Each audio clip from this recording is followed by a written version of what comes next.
è sicuramente stato un colpo per me a livello anche personale, essendo un mio assistito di oltre 10 anni. Era una persona che conoscevo molto bene, una persona che peraltro stava terminando di scontare la sua pena ed era in procinto di avviare con me una domanda di affidamento in prova. Avrebbe concluso gli ultimi anni della pena fuori dal carcere Matteo Ghirardello. Letizia De Ponti lo aveva sentito sereno sul futuro, preoccupato per la sua situazione a Due Palazzi e per l'aggressione che aveva subito di recente.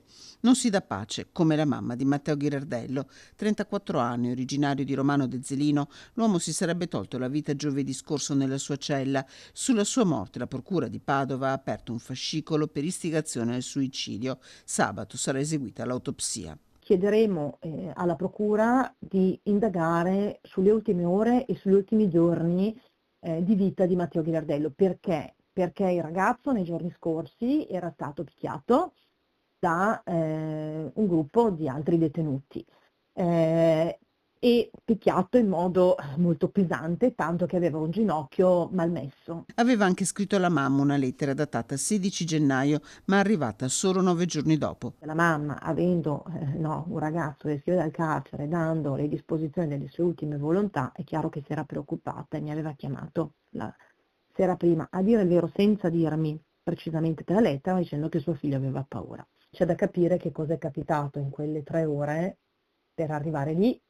se è arrivato da solo, se è stato istigato a farlo o se è successo altro. Chiaramente noi non possiamo che confidare chiaramente che la giustizia faccia il suo corso e facciano tutte le indagini del caso. Ecco, per noi l'importante è dare dignità a questa morte e dare delle risposte. Davanti al carcere è tornata la protesta con un presidio dei centri sociali insieme a Cobas e Rifondazione Comunista contro l'inferno carcerario. Basta morti di Stato, lo striscione appeso di fronte a Due Palazzi.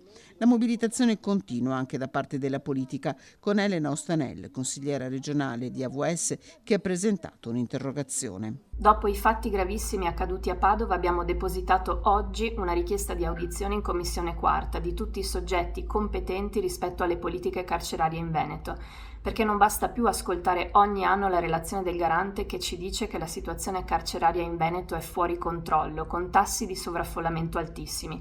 Ora è tempo di agire.